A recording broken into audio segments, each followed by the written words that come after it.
السلام عليكم ورحمة الله وبركاته حياكم الله وبياكم Damas. Naam, Dimashq, la plus ancienne capitale habitée en continu sur Terre, comme vous l'avez tous pu le voir ces dernières années, elle a traversé des moments de grande tension, la guerre, les conflits, les intrigues politiques et l'ingérence étrangère s'y succèdent sans répit.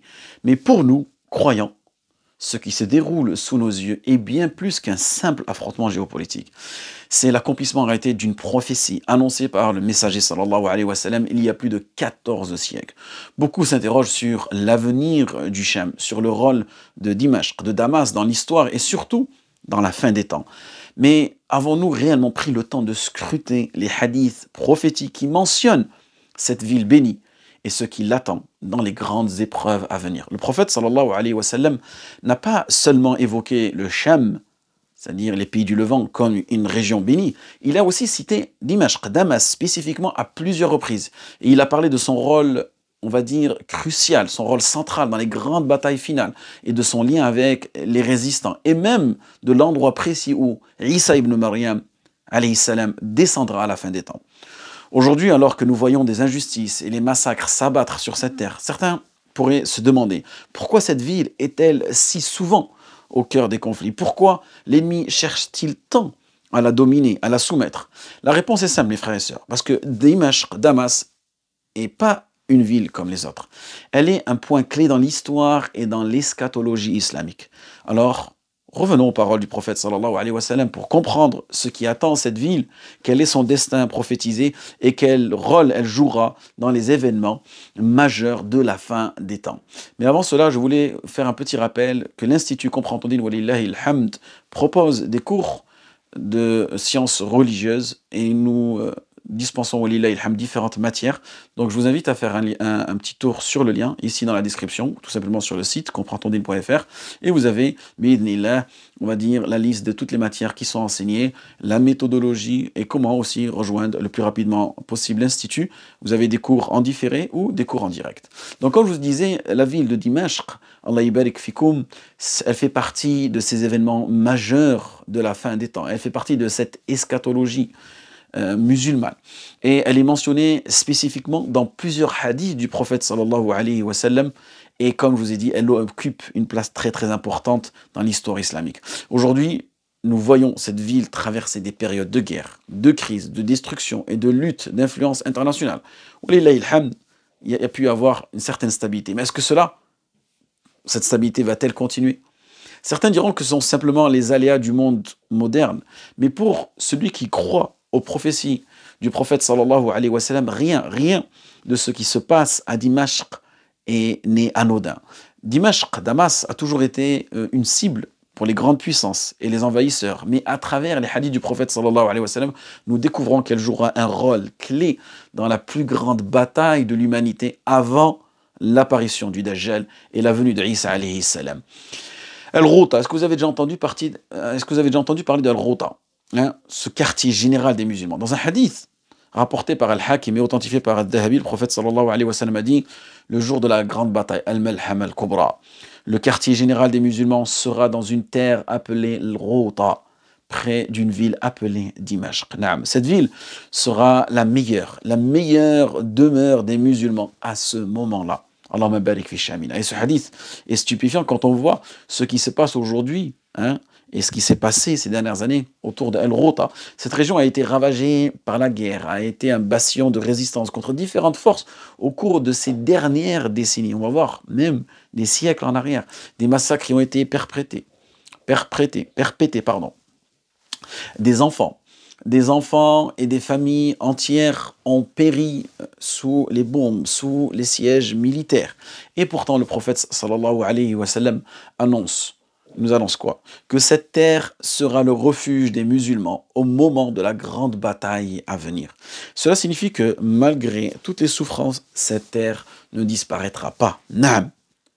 Elle reviendra jouer un rôle stratégique dans la protection de l'islam à la fin des temps. Et un autre hadith, rapporté par Muslim, qui nous parlera de cette grande bataille et la position de l'armée musulmane, nous parle de la confrontation finale entre les musulmans et les Byzantins. C'était les Romains de l'époque présentés aujourd'hui représentés par, on va dire, les puissances occidentales, le prophète sallallahu alayhi wa sallam dit, regardez, l'heure ne viendra pas avant que les Romains ne descendent dans Al-A'maq, ou Dabiq, près de Halab, et qu'une armée issue de Al-Madina ne viendra à leur rencontre. Ici, les savants ont longtemps débattu du mot Madina dans ce hadith. Est-ce qu'il est possible qu'il ne s'agisse pas de Madina Munawwara en Arabie Saoudite, ou plutôt de la ville la plus proche du camp des musulmans, c'est-à-dire Dimash, parce que Médine, qui signifie ville en langue arabe. Pourquoi? Parce qu'à cette époque, la capitale des musulmans sera Jérusalem et non pas Médine. Et l'armée musulmane sera rassemblée où? Al-Ghouta, juste à côté de Dimashq. Donc le hadith pourrait indiquer que Dimashq sera un centre militaire clé pour les musulmans lors de la grande bataille contre les forces ennemies. Et aussi, le prophète sallallahu alayhi wa sallam ne s'est pas contenté de parler que d'un seul grand combat à Dimashq. Il a annoncé que cette ville sera toujours au cœur de la résistance jusqu'à la fin des temps. Et dans un hadith rapporté par Abu Ya'la, authentifié par Al-Haythami et Ibn Hajar, et également rapporté par Ahmed, il est dit qu'une troupe de ma communauté continuera à combattre aux portes de Dimashq et aux alentours, ainsi qu'aux portes de Jérusalem et aux alentours. Et ceux qui les abandonneront ne leur nuiront en rien, et ils resteront victorieux sur la vérité jusqu'à ce que l'heure se lève.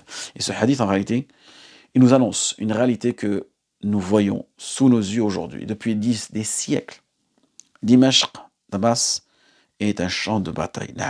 L'histoire nous montre qu'elle a été attaquée, elle a été envahie à plusieurs reprises, mais à chaque fois, elle a été reprise par les croyants, comme on a vu récemment. Aujourd'hui encore, la guerre et les conflits ne s'arrêteront pas, mais la ville, elle restera toujours debout.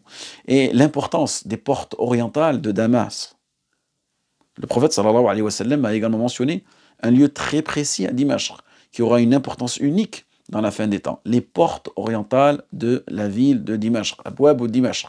Pourquoi est-ce que c'est important?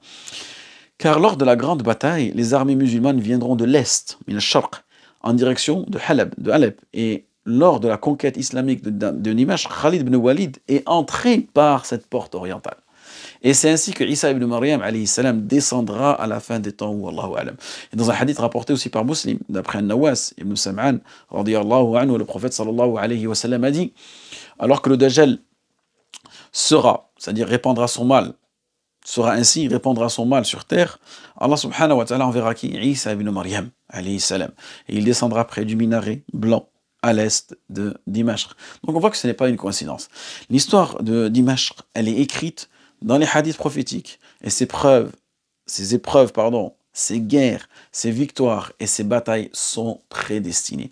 Donc Dimashq, c'est un enjeu spirituel et un enjeu historique. Et ce que nous voyons aujourd'hui à Dimashq, ce qui se passe à Dimashq, ce qui se passait les années précédentes à Dimashq, c'est une bataille qui s'inscrit en réalité dans l'histoire prophétique annoncée par le messager sallallahu alayhi wa sallam. Et Dimashq a été et restera un lieu de résistance pour l'islam, un centre de résistance, un refuge pour les croyants et un théâtre aussi des événements de la fin des temps.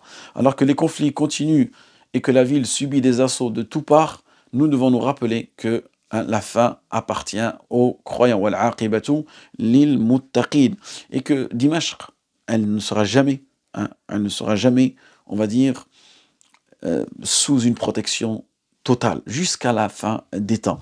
Donc on demande à Allah subhanahu wa ta'ala qu'il protège Dimashq, la Syrie, le Cham et toutes les terres musulmanes. Wa alaykum salam wa rahmatullahi wa barakatuh.